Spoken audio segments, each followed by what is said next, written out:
Amém. Glória a Deus. Isto só é possível, irmãos, por causa desta reforma. Graças a Deus. Mas, de toda maneira, devemos fazer algumas considerações práticas sobre a reforma e os seus reformadores. Porque nós não podemos imaginar que a reforma e suas doutrinas nos levem a uma visão utópica do que foi a reforma e de quem foram os seus reformadores. E a primeira consideração que devemos fazer, irmãos, é que Lutero foi um homem falível. É interessante, Deus empreendendo os seus propósitos na história através de homens falíveis. E Lutero foi um homem falível. As 95 teses de Lutero realmente representaram um marco, um ponto de partida para a recuperação das sãs doutrinas. Entre as teses encontramos compreensão e ensinamentos da Bíblia, como, por exemplo, na tese 62, o verdadeiro tesouro da igreja é o sacrossanto evangelho da glória e da graça de Deus. E na tese 94, os cristãos devem ser exortados a seguir a Cristo, a sua cabeça, com diligência. Entretanto, devemos reconhecer que elas estão longe de ser, em sua totalidade, expressões precisas da verdadeira fé cristã. Elas registram, na realidade, o início do pensamento de Lutero, que seria trabalhado e refinado por Deus ao longo de estudos e experiências posteriores do reformador. Vejamos alguns exemplos. Lutero, por exemplo, faz referência ao purgatório sem qualquer contestação à doutrina em si. Na tese 29, Lutero diz: quem diz que todas as almas no purgatório desejam ser redimidas? Temos exceções registradas nos casos de São Severino e São Pascoal, de acordo com uma lenda sobre eles. Vejam, irmãos, entre as teses de Lutero, existiam ainda aquelas teses que davam sustentabilidade à fé católica. De fato, nós entendemos da reforma que não foi uma reforma para retirar a Igreja Católica da história, mas, ao contrário, reformá-la em alguns dos seus pontos principais. Mas, ainda assim, permanecia alguma doutrina da fé católica no coração de Lutero. Vejam este outro exemplo aqui. Além da menção aos santos na tese acima, Lutero faz referência a Maria como mãe de Deus. É a tese 75. Aparentemente, não no sentido histórico do termo,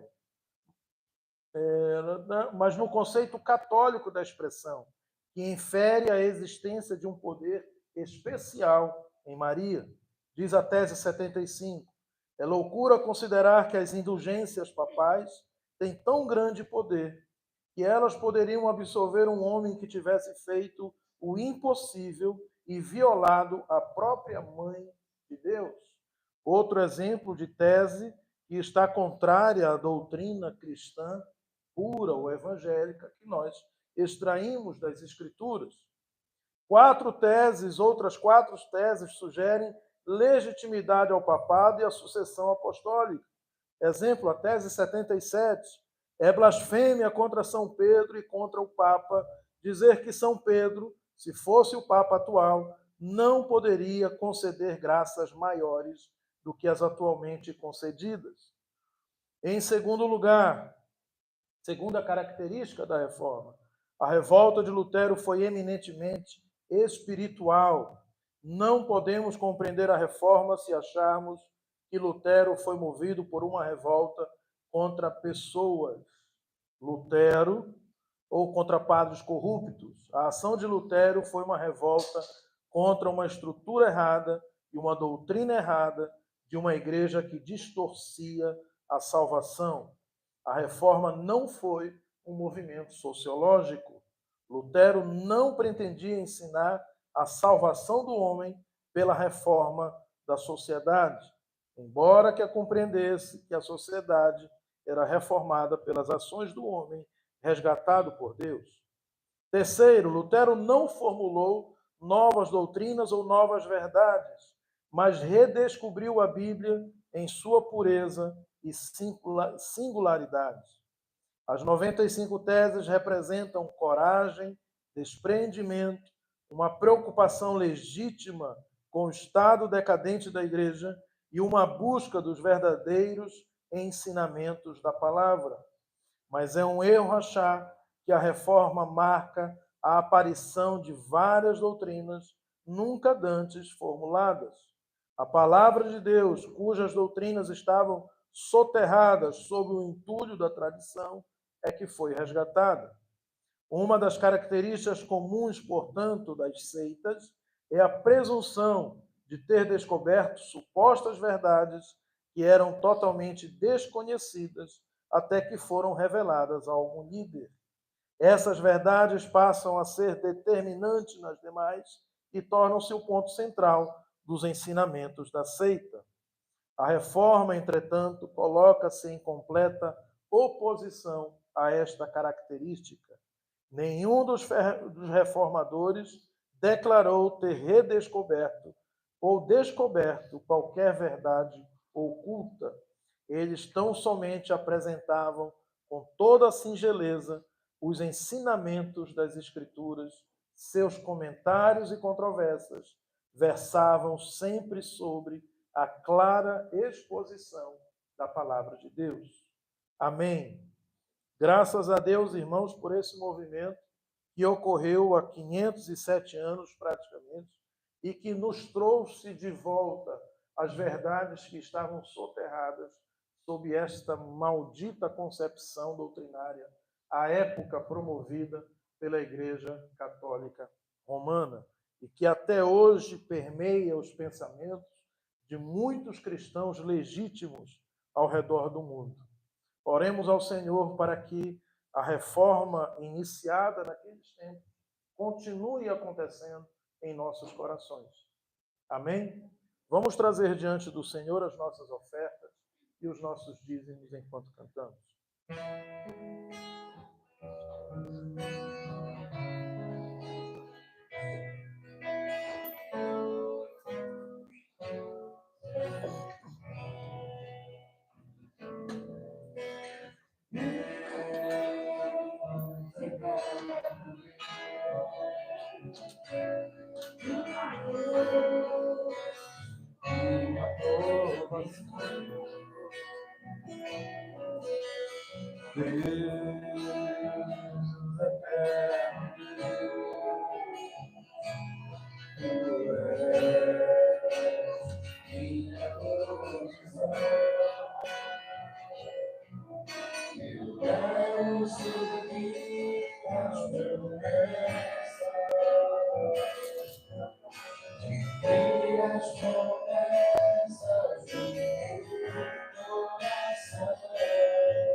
Aleluia, Senhor. Glórias te damos, Pai, uma vez mais neste dia.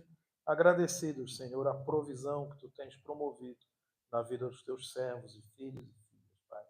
Obrigado pelas ofertas trazidas ao altar e que sejam de maneira responsável utilizadas na tua obra, para a honra e glória do teu santo e poderoso nome. Em nome e por amor de Jesus. Amém. Glória a Deus. Podemos assentar.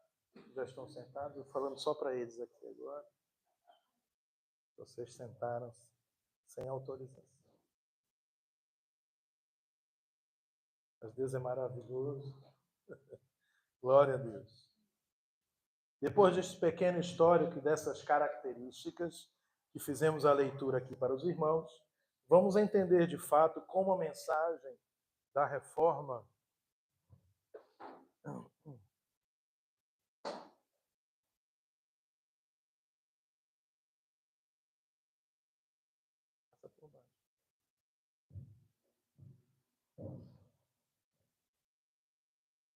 Amém. Como a mensagem da reforma se aplica nos dias de hoje. Abramos as nossas Bíblias lá na carta de Paulo aos Romanos, capítulo 3, dos versos 10 ao verso 23. Carta de Paulo aos Romanos, capítulo 3, dos versos 10 até o 23.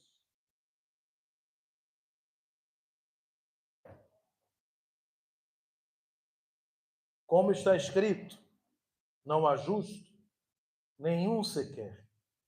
Não há quem entenda, não há quem busque a Deus. Todos se extraviaram, a uma se fizeram inúteis. Não há quem faça o bem, não há nenhum sequer.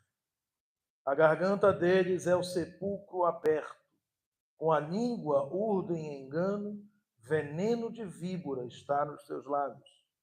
A boca eles a têm, cheia de maldição e de amargura. São os seus pés velozes para derramar sangue.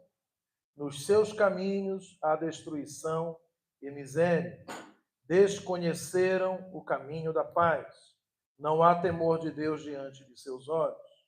Ora, sabemos que tudo o que a lei diz, aos que vivem na lei, o diz para que se cale toda a boca e todo o mundo seja culpável perante Deus.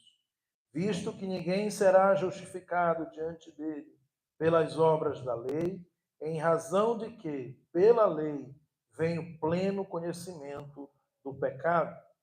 Mas agora, sem lei, se manifestou a justiça de Deus, testemunhada pela lei e pelos profetas.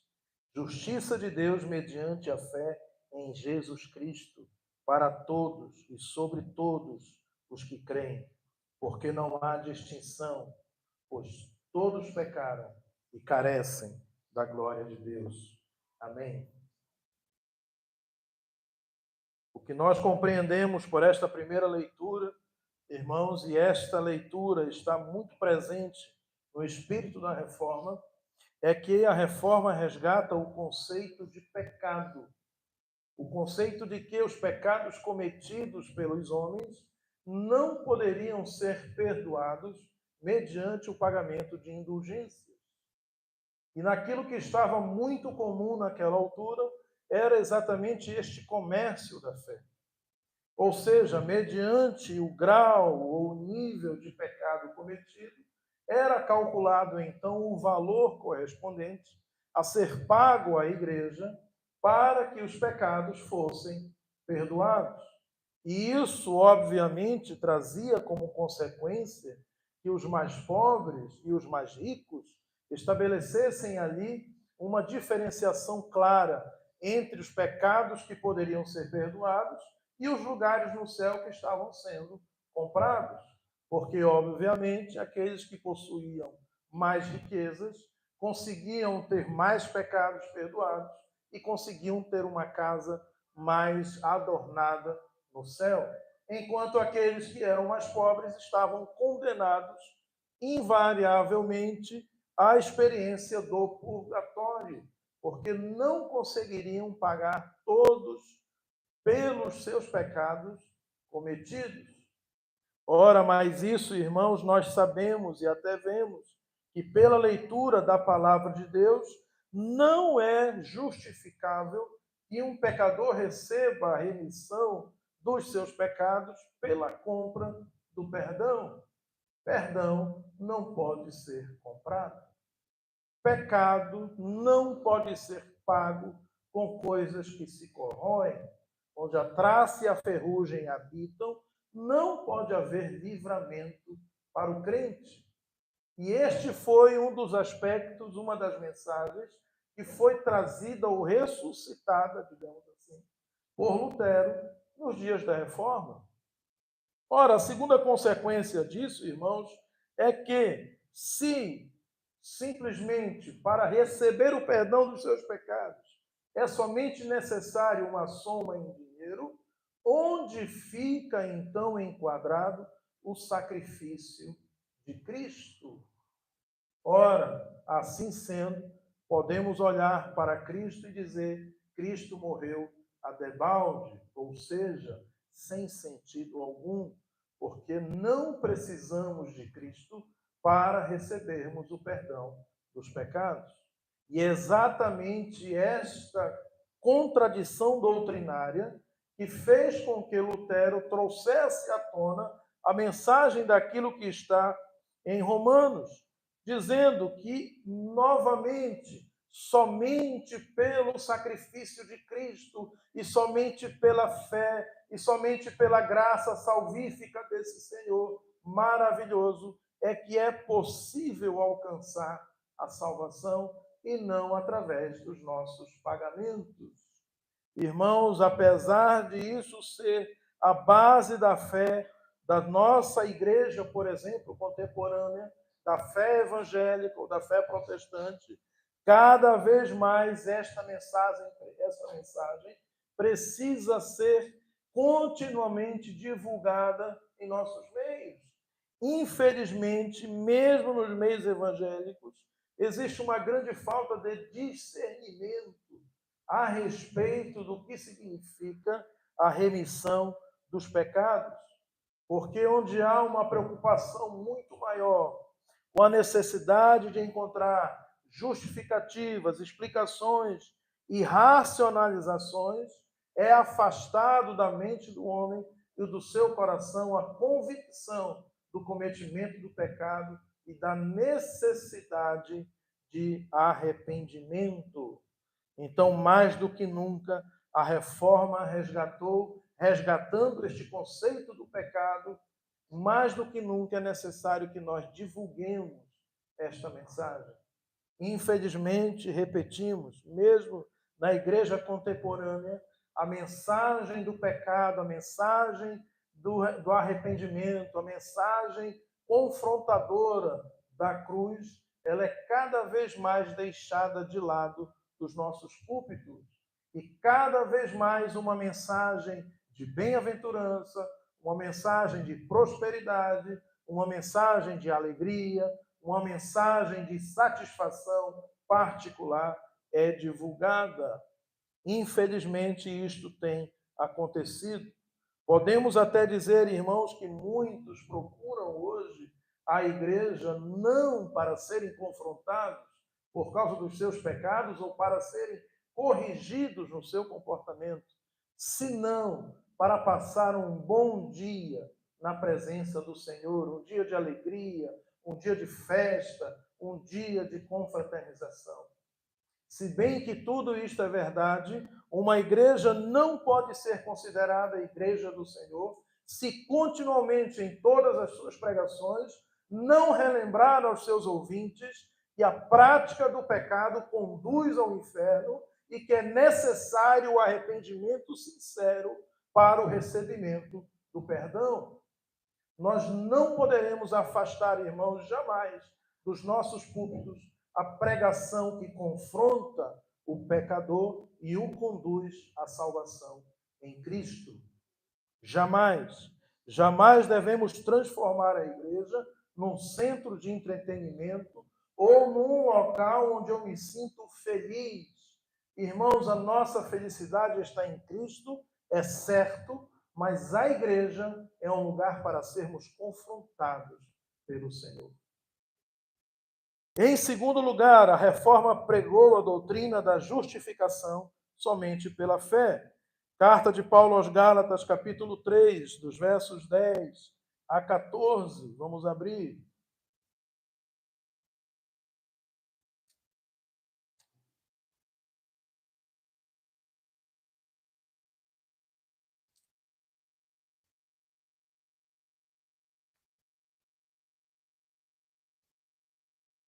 Todos quantos, pois, são das obras da lei, estão debaixo da maldição.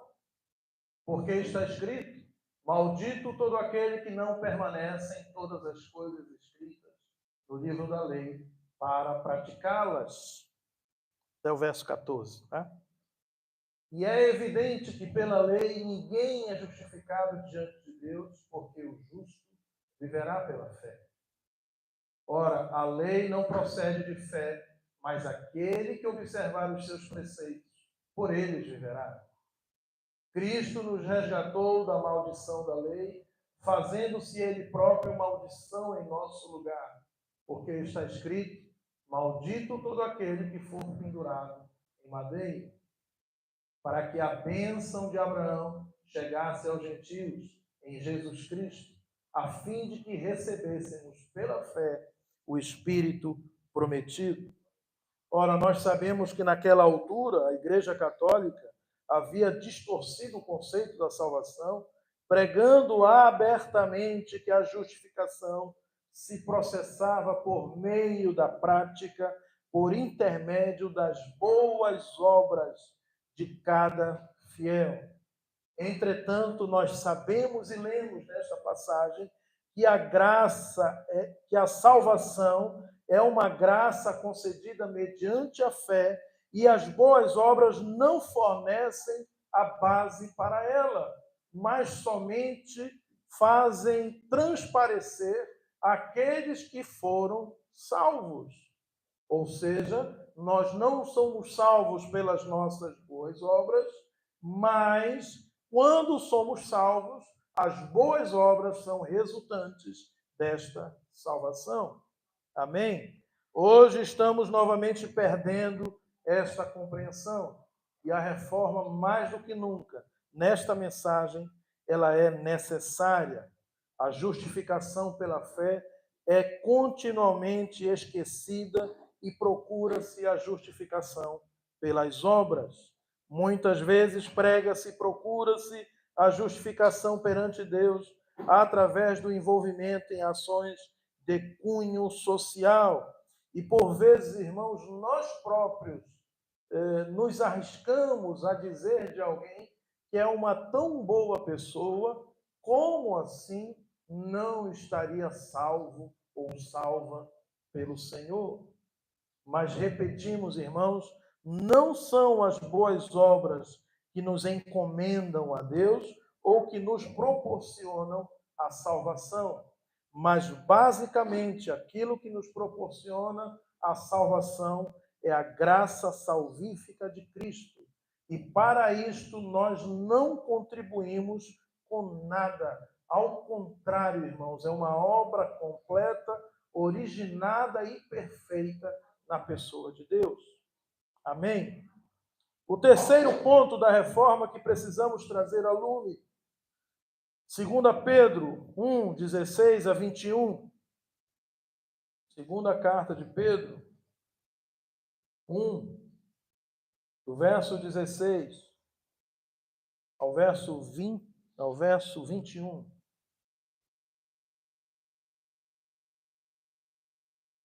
Segunda Pedro 1, do verso 16 ao verso 21.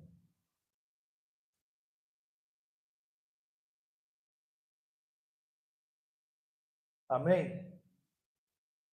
Por que não vos demos a conhecer o poder e a vinda do nosso Senhor Jesus Cristo, seguindo fábulas engenhosamente inventadas, mas nós mesmos fomos testemunhas oculares da sua majestade? Pois ele recebeu da parte de Deus Pai honra e glória, quando pela glória excelsa lhe foi enviada a seguinte voz: este é o meu Filho amado, em quem me comprazo. Ora, esta voz vinda do céu, nós a ouvimos quando estávamos com ele no Monte Santo. Temos, assim, tanto mais confirmada a palavra profética, e fazeis bem em atendê-la, como a uma candeia que brilha em lugar tenebroso, até que o dia clareie e a estrela da alva nasça em vosso coração, sabendo primeiramente isto, que nenhuma profecia da Escritura provém de particular elucidação, porque nunca, jamais qualquer profecia foi dada por vontade humana. Entretanto, homens santos falaram da parte de Deus, movidos pelo Espírito Santo.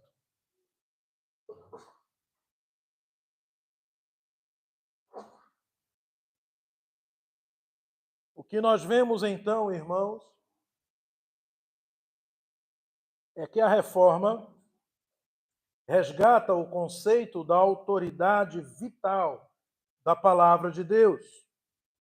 Na ocasião da reforma, a tradição da igreja havia se incorporado aos padrões determinantes de comportamento e da doutrina, e na realidade já havia abandonado as prescrições das Escrituras. A Bíblia era reservada distante e afastada da compreensão dos devotos. Era considerada um livro só para os entendidos, um livro obscuro e até perigoso para as massas. Os reformadores redescobriram e levantaram bem alto o único padrão de fé e prática, a palavra de Deus, e por este padrão aferiram tanto as autoridades como as práticas religiosas em vigor. Hoje, o mundo que nós vivemos, irmãos, está sem padrão. Aliás, todos os padrões estão sendo revistos, todos os conceitos estão sendo revisitados e reinterpretados. Mas isto não ocorre somente no mundo, isto ocorre também na igreja. Ao contrário daquilo que a palavra nos ensina, que nós devemos ter um comportamento como os crentes de Bereia, que examinavam as Escrituras para saberem se de fato aquilo que estava sendo pregado estava de acordo com a palavra de Deus. Hoje, muitas igrejas satisfazem-se, ou se satisfazem, melhor dizendo, desculpem, com a leitura da palavra feita pelo pregador e com o ensino que vem da sua particular elucidação, como se nós necessitássemos de novas revelações, de novos conhecimentos, de novos espíritos. Isto não se coaduna, irmãos, com a verdade do Evangelho de Jesus Cristo, com a verdade da palavra de Deus. E isso também nós devemos aos reformadores. Ela resgata este conceito vital da palavra de Deus. Tanto é assim que Lutero, em uma das suas solas, e foram 5, ele diz da primeira, sola scriptum, que significa somente a Escritura. Somente a Escritura, somente a palavra de Deus tem autoridade sobre a vida do homem. Nenhuma outra criação, nenhum outro ensino, nenhum outro livro, nenhuma outra revelação pode estar acima da palavra do Senhor. Entretanto, àquela altura, nós sabemos, como de fato até hoje está presente na Igreja Católica Apostólica Romana e, infelizmente, em muitos meios evangélicos, a palavra de Deus não possui toda a autoridade. Ao contrário, pela doutrina católica, ela é complementada por uma revelação continuada da parte de Deus, dada aos líderes da sua universal igreja, chamada Igreja Católica Apostólica Romana, e a sua autoridade máxima, chamada Papa. Mas não é isso que a palavra de Deus nos ensina. Sabemos que nas pessoas sem Deus imperam o subjetivismo e o existencialismo. A única regra da prática existente parece ser: comamos e bebamos, porque amanhã morreremos.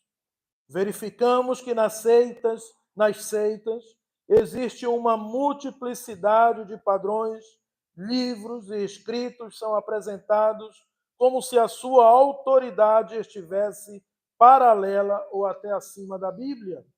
A cena comum é a apresentação de novas revelações geralmente de caráter escatológico e de características fluídas, contraditórias e totalmente duvidosas. Basta lembrarmos de um homem chamado Chico Xavier, que teve a ousadia de escrever um evangelho segundo o seu entendimento. E isto está muito presente na seita espírita a qual ele fez parte. Mas é então no campo evangélico que somos perturbados com os últimos ataques à Bíblia. A Bíblia como regra inerrante de fé e prática. Ultimamente, muitos pseudos intelectuais têm questionado a doutrina que coloca a Bíblia como um livro inspirado, livre de erro. Uma das características, irmãos, da Bíblia, a palavra de Deus, é que ela é inerrante. Ela está completamente livre de quaisquer erros. Infelizmente, mesmo no meio evangélico, algumas questões e doutrinas são levantadas que constituem-se como uma verdadeira afronta àquilo que é princípio básico, da inerrância da palavra de Deus. Exemplo, o caso da Fuller Theological Seminary. Esta famosa instituição evangélica foi fundada em 1947, sobre os princípios corretos. Logo após seu início, formulou-se uma declaração de fé que especificava o seguinte: os livros do Velho Testamento e Novo Testamento, nos originais, são inspirados plenariamente e livres de erro, no todo e em suas partes. Isto em 1947. Entretanto, em 1968, o filho do fundador, Daniel Fuller, que havia estudado sob Karl Barth, começou a questionar a inerrância da Bíblia, fazendo distinção entre trechos revelativos e trechos não revelativos das Escrituras. Foi seguido nesta posição pelo presidente do seminário, David Hurbat, e por vários outros professores, todos considerados evangélicos. Logicamente, não há critério coerente ou autoritativo para fazer essa distinção. Subtrai-se da igreja o seu padrão, derruba-se um dos pilares da reforma, e a igreja é retroagida a uma condição medieval da dependência dos especialistas e revelados pelo Senhor, que nos dirão quais as partes em que devemos crer, de fato, e quais as que devemos descartar como mera invenção humana ou como mero relato histórico sem poder escriturístico. No campo evangélico neopentecostal, a suficiência da palavra de Deus é desconsiderada e substituída pelas supostas novas revelações, que passam a ser determinantes das doutrinas e práticas do povo de Deus. Contrariamente, irmãos, a Confissão de Fé de Westminster, em seu capítulo 1, apresenta a mensagem inequívoca da reforma do século XVI, cada vez mais válida em nossos dias. Ali a Bíblia é descrita como sendo a única regra infalível de fé e prática. Isto para nós, irmãos, é deveras importante para deixarmos de lado este conhecimento.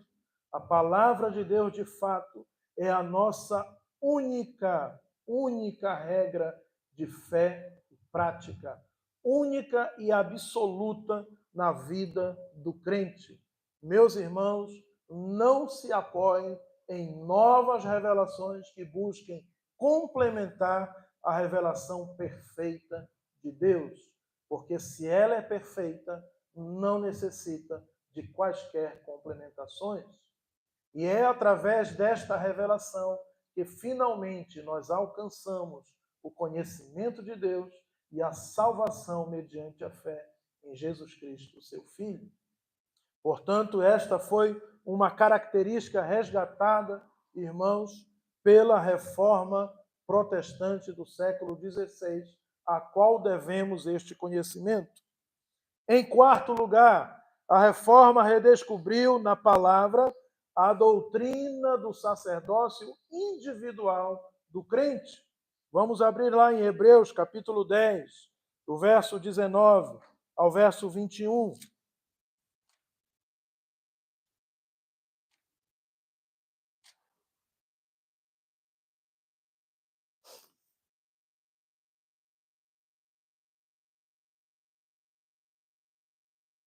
Hebreus 10, do versos 19 a 21. Tendo, pois, irmãos, intrepidez para entrar no Santo dos Santos, pelo sangue de Jesus, pelo novo e vivo caminho que ele nos consagrou pelo véu, isto é, pela sua carne, e tendo grande sacerdote sobre a casa de Deus. Jesus Cristo, irmãos, é o único sacerdote e intermediário e mediador e advogado entre Deus e os homens. E a época da reforma estavam e existiam, até como hoje existem, muitos mediadores e muitos intermediários, inclusive utilizando-se da pessoa de Maria, mãe de Jesus, como esta intermediadora, como esta advogada, como esta mediadora, como esta mulher santa que está sentada ao lado do seu Filho Jesus, ao lado de Deus, com o Espírito Santo habitando e, portanto, sendo capaz de mediar as orações dos católicos diante do Senhor.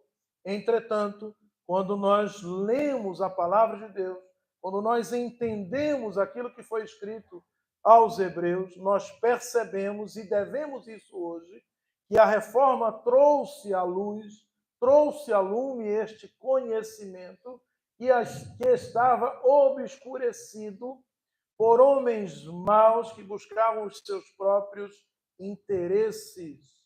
E naquela altura, como hoje, colocavam e punham entre Deus e os homens diversos mediadores, como até hoje nós vemos. Mas, na verdade, só existe um sacerdote, só existe um mediador, só existe um advogado, só existe um nome pelo qual importa que sejamos salvos. E este é Jesus Cristo, o Filho de Deus. E este Jesus crucificado em nosso favor. Lutero, então, rebela-se contra este véu da obscuridade que a igreja lançava sobre as verdades espirituais e levou os fiéis de volta ao trono da graça. Isso proporcionou uma abertura providencial de conhecimento teológico e religioso.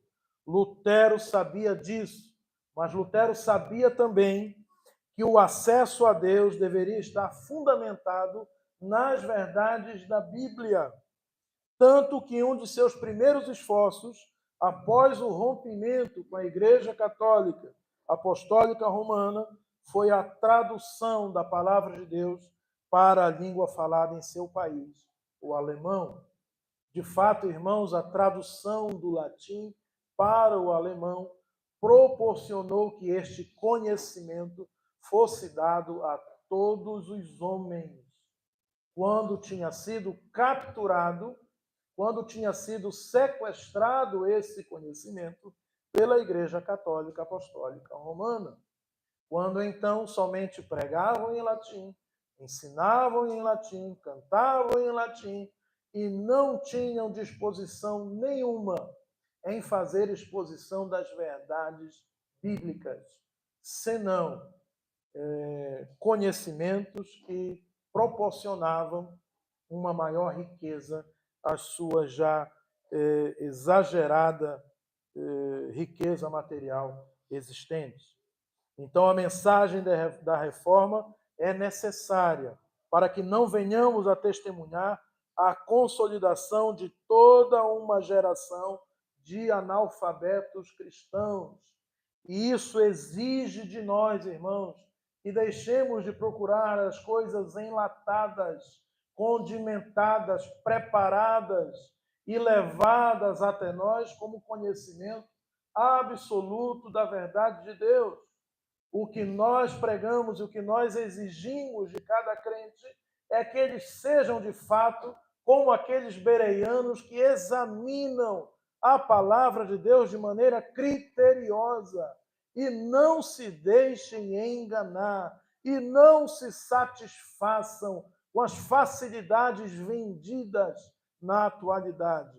E, infelizmente, por muitas denominações evangélicas, precisamos nos aperceber que a objetividade da palavra de Deus é verdade proposicional objetiva, ou seja, ela tem que ser acompanhada do nosso estudo e da nossa capacidade de compreensão sob a iluminação do Espírito Santo de Deus e da aplicação coerente dos ensinamentos desta palavra em nossa vida. Irmãos, nós aprendemos pelas Escrituras que esta palavra foi escrita pelo Senhor.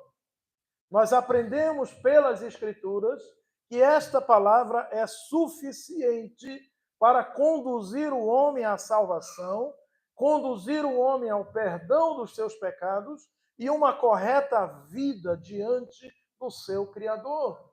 Nós aprendemos pelas Escrituras, da palavra de Deus, que somente o Espírito Santo do Senhor é o verdadeiro intérprete desta palavra. Portanto, nós só poderemos compreender em sua totalidade a essência daquilo que foi revelado se de fato o Espírito Santo habitar em nós. E para que isto aconteça é necessário, mais do que nunca, irmãos, arrependimento e confissão de pecados. Portanto, entregue sua vida hoje mesmo ao Senhor, se você ainda não fez isto. Em quinto lugar, Salmo capítulo 24.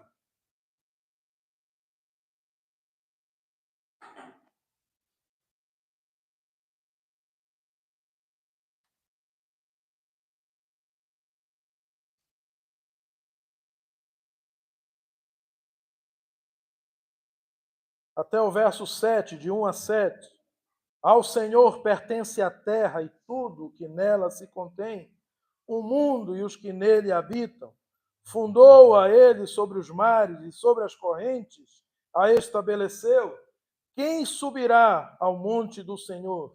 Quem há de permanecer no seu santo lugar?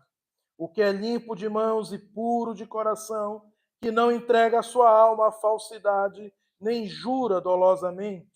Este obterá do Senhor a bênção e a justiça do Deus da sua salvação. Tal é a geração dos que o buscam, dos que buscam a face do Deus de Jacó. Levantai, ó portas, as vossas cabeças, levantai-vos, ó portais eternos, para que entre o Rei da Glória. Para já, vamos ler até o final. Quem é o Rei da Glória? O Senhor forte e poderoso, o Senhor poderoso nas batalhas. Levantai, ó portas, as vossas cabeças, levantai-vos, ó portais eternos, para que entre o Rei da Glória. Quem é esse Rei da Glória? O Senhor dos Exércitos. Esse é o Rei da Glória. Glória a Deus.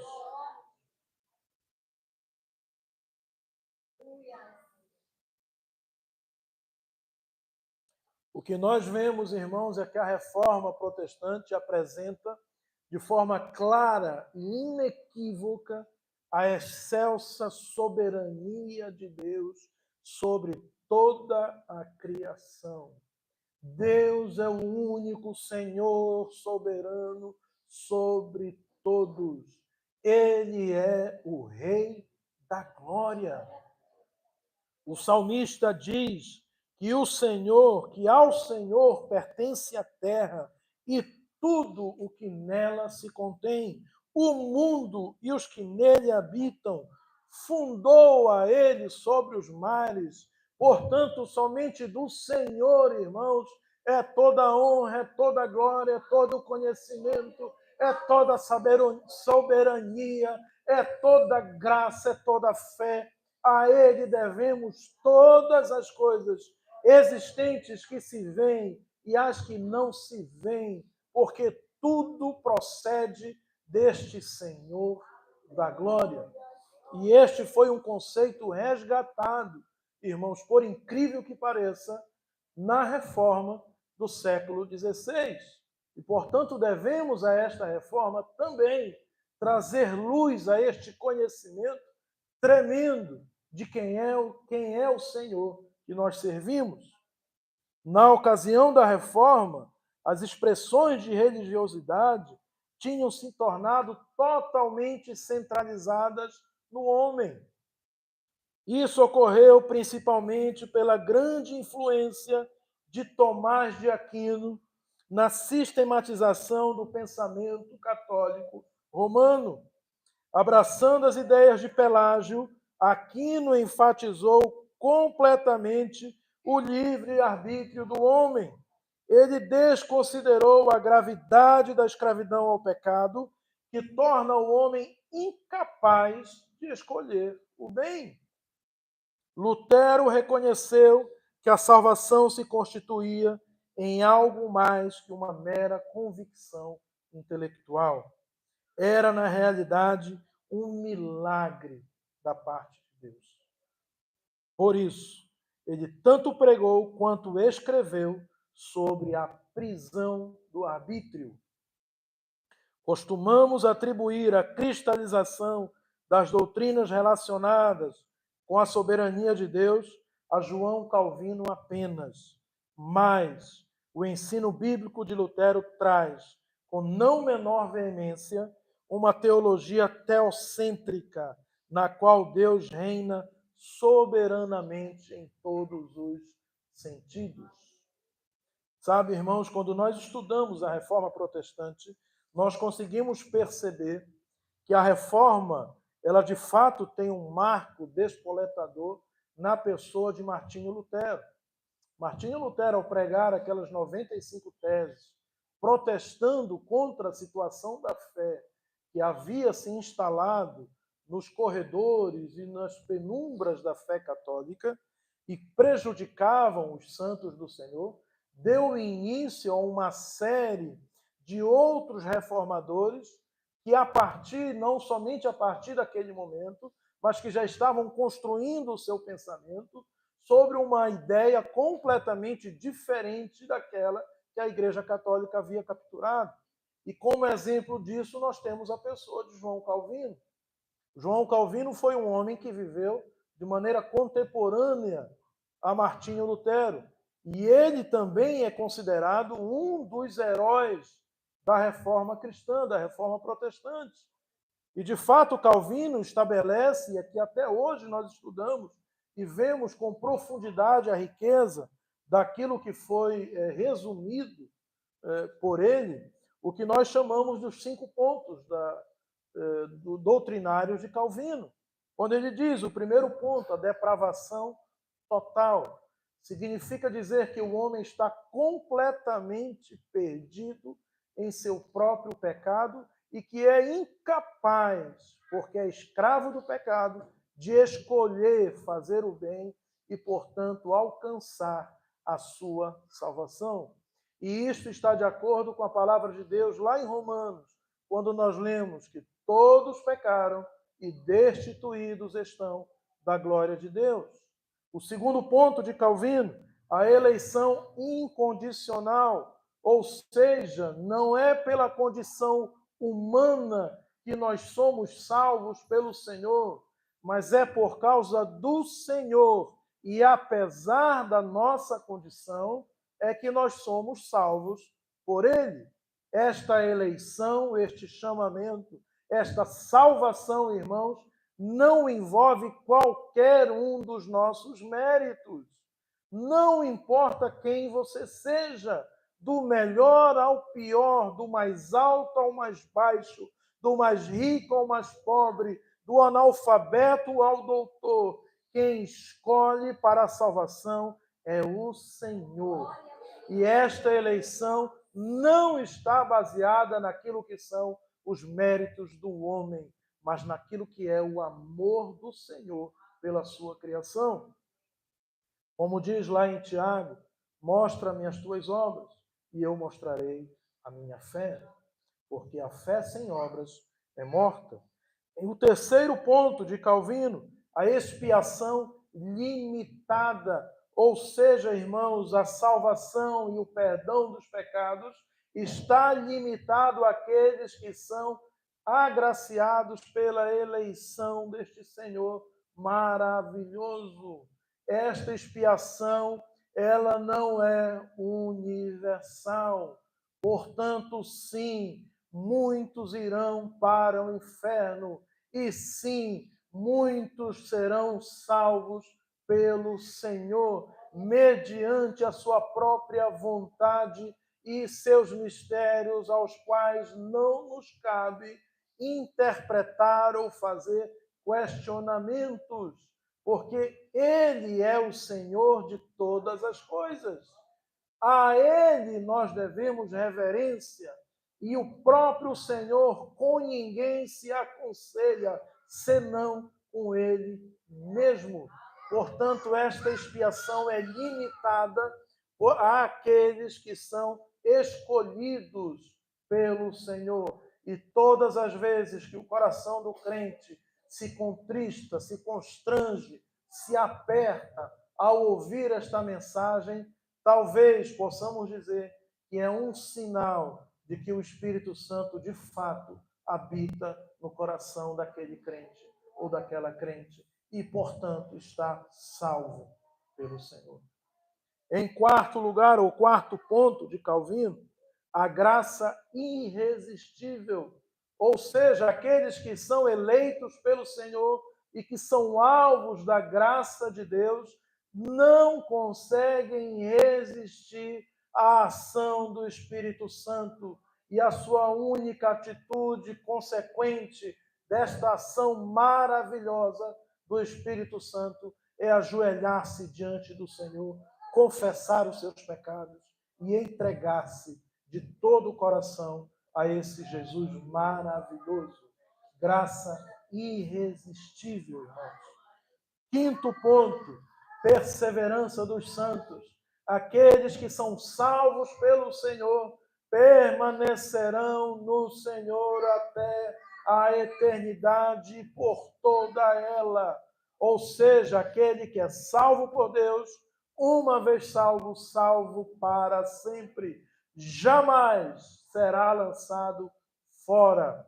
Portanto, nós temos a segurança em Deus, nesta perseverança, de que estamos bem seguros nas mãos desse Senhor maravilhoso, chamado Jesus Cristo. Tanto é assim representado em sua oração, Jesus dizendo ao Pai, em momentos antes da sua ascensão, ele diz: Pai, nenhum daqueles que chegaram até mim perdeu-se, senão o filho, aquele que estava destinado a trair-me. Mas nenhum dos que me destes, Pai, se perdeu. Assim também, irmãos, nós entendemos que esta perseverança dos santos está baseada nesta convicção que temos em nossos corações de que estamos nas mãos do Senhor e não seremos lançados fora do seu aprisco. Amém? Isto tudo para dizer, irmãos, e reconhecer a reforma como um movimento operado, sim, por homens falíveis, mas poderosamente utilizados pelo Espírito Santo de Deus para resgatar suas verdades e preservar a sua igreja. Não devemos, porém, endeusar os reformadores nem a reforma, mas não podemos deixá-la esquecida e nem deixar de proclamar a sua mensagem, que reflete o ensinamento da palavra de Deus para os dias de hoje. A natureza humana continua a mesma, submersa em pecado. Os problemas e situações tendem a se repetir até no seio da igreja. O Deus da reforma fala ao mundo hoje com a mesma mensagem eterna. Devemos, em oração e temor, ter a coragem de pregá-la e proclamá-la à nossa igreja. Glórias e honras sejam dadas ao nosso Senhor Jesus Cristo. Agradecemos a Deus por sua palavra eterna. Agradecemos ao Senhor pela sua palavra inerrante e infalível e que permanece completamente atual em nossos dias, sem necessidade alguma de revisionismos ou de reinterpretações que a afastem do cerne principal daquilo que é a palavra de Deus. Ela é palavra revelada pelo Senhor para a salvação de todo aquele que crê. Glória a Deus, repetimos. Amém. Podemos colocar de pé.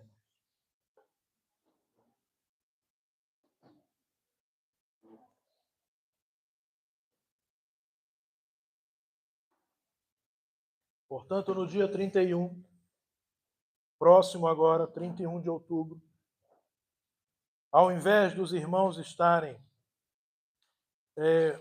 ressacados, digamos assim, ou revoltados com o tal do Halloween, concentrem os seus pensamentos e energias naquilo que foi a reforma protestante e no que significou para a sua vida, para a vida da igreja e para a vida futura de todos aqueles que creem. Esqueça o Halloween, concentre suas forças e energias na reforma protestante e agradeça ao Senhor, que preserva a sua igreja e continuará a preservá-la até o dia do juízo final, quando então finalmente seremos completamente resgatados por Ele. Amém? Glória a Deus. Cantemos uma última canção e logo depois despediremos os irmãos.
obrigado, Pai, por mais um dia na tua presença, na tua casa.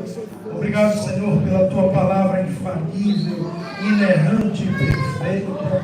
Obrigado, Senhor, pelo teu Espírito. Obrigado, Senhor, pelo teu Filho Jesus, que morreu por nós na cruz do Calvário e nos ofereceu a salvação, Pai. Obrigado, Senhor, por esta palavra maravilhosa. E obrigado, Senhor, pelos teus servos fiéis, que de certa maneira, Senhor, têm sido usados e utilizados por Ti para preservar a palavra da igreja. Pai, pela vida de cada um dos teus servos e servas aqui presentes, nós te agradecemos. E que o amor de Deus Pai, a graça do nosso Senhor Jesus Cristo, a comunhão e a consolação do Santo Espírito de Deus esteja com todos vós hoje e sempre. Amém. Deus nos abençoe, irmãos, até quarta-feira, se Deus assim o permitir.